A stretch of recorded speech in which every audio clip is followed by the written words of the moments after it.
Today is the 40th anniversary of Black Monday, the day Youngstown's first big steel mill, the Camel Works of Youngstown Sheet and Tube, announced it was closing. Over the next 10 years, many of the steel-related jobs were gone, but not all of them.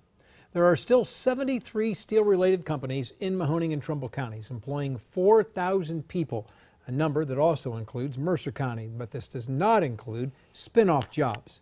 At its peak, it's estimated that 50,000 people are employed in steel and steel-related jobs around Youngstown. Tonight, we look at one of the companies that has survived. Recently, I visited McDonald Steel, closed for a short time in the early 80s, only to reopen and thrive again. 2 weeks ago, on a Wednesday afternoon, I watched as McDonald Steel's famous 14-inch shape mill hot-rolled D-bars used to reinforce railroad tracks. They're not building mills like this nowadays. The market just isn't big enough. Tim Egnott is president of McDonald Steel, formed in 1981 from what was left of U.S. Steel's Mahoning Valley operations. The 14-inch mill was built in 1926, and though some of it has been rebuilt, much is original. But those housings that the rolls are in and the bars go through, 1926. Probably the most diverse mill in the country, maybe even in the world.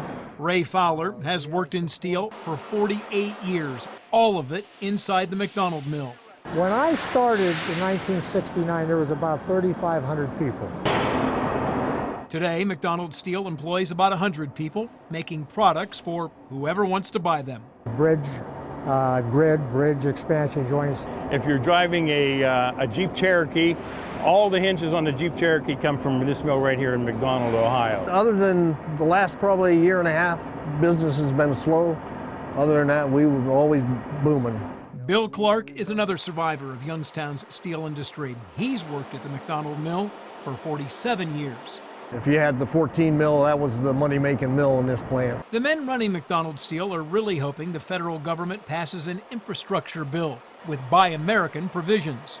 It's going to help us a lot because it'll eliminate some of the foreign competition that we're experiencing now. But even with business being slow now, there is still optimism for the future. It's important to the folks in the greater Youngstown area to have a steel industry, and you know we intend to be here 40 years from now.